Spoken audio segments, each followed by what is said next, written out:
On the banks of the Elbe, the city of Dresden has a long history, but it's also known as the Silicon Valley of Germany, famous for attracting researchers in computer science. We met up there with Wiratna, a young Indonesian who graduated in computer sciences from the University of Jakarta. She's been studying at the University of Technology in Dresden since autumn 2004 on an Erasmus Mundus program. She chose to do a master's degree in a subject which seems somewhat abstract, computational logic. At first I like computer because I like games, and I think, oh, it's so interesting. And it's an interesting field to study, and in particular artificial intelligence that interests me. And I mean, the idea of a machine that can learn is I find very attracting for me. So. Of all the foreign students at the university, Wiratna and 3 colleagues from Russia, Vietnam and China are the only ones to receive an annual grant of 21,000 euros through the European programme. But what is it that attracts these young people to Europe? I think that foreign students of algebraic logic in informatics and artificial intelligence would be better off coming to Europe rather than going to the United States or Canada.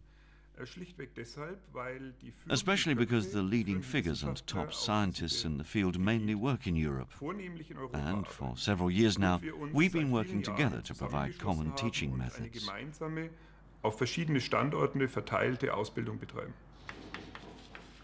Today, Wiratna is presenting one of her research projects to her colleagues.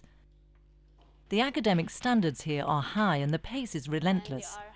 English is the common language for a master's, although it will always be a foreign language. At the age of 22, that could seem a daunting challenge. I have another perspective here. I mean, I saw a lot of people doing master degree, PhD, doing to the scientific area, and that's not what I saw a lot in my country. I have new experience living alone, far from home, and all that experience teach me a lot how to deal with a situation where you'll never be in that situation before, or you have to deal something alone. I learned a lot from it. Once a week, Wiratna becomes a teacher herself, of Indonesian. For her fellow student Stefan, it's a chance to relax, but also a chance to listen and learn with other students about a totally different language and culture. In general, everything works well, but it's more quiet here, I think, comparing to Jakarta. But also, everything is in order, so yeah, it's nice and clean. Here, I have no family, but fortunately I have friends that accompany me everywhere.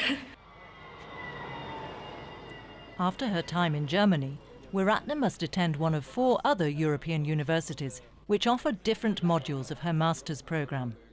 Erasmus Mundus also encourages partnerships with universities outside the EU to raise awareness of the quality of education in Europe. The biggest challenge for us is to attract the world's best students to come here to Dresden and to our European partners. And I'm absolutely convinced that this will only be possible if we establish quality partnerships with top foreign universities, like the one we've established with the University of Jakarta, Indonesia, where Wiratna comes from. When Wiratna has obtained her master's degree, she will have 2 choices: to stay in Europe and perhaps study for a doctorate, or to return home and make use of her degree there. Using artificial intelligence, you can build an arm, and with that arm, you can help disabled people, that they can control the arm and they can do like the normal people, and that inspires me. That at that time, I know that studying computer science or whatever, it's not like only technology, but you also can help people really in daily life.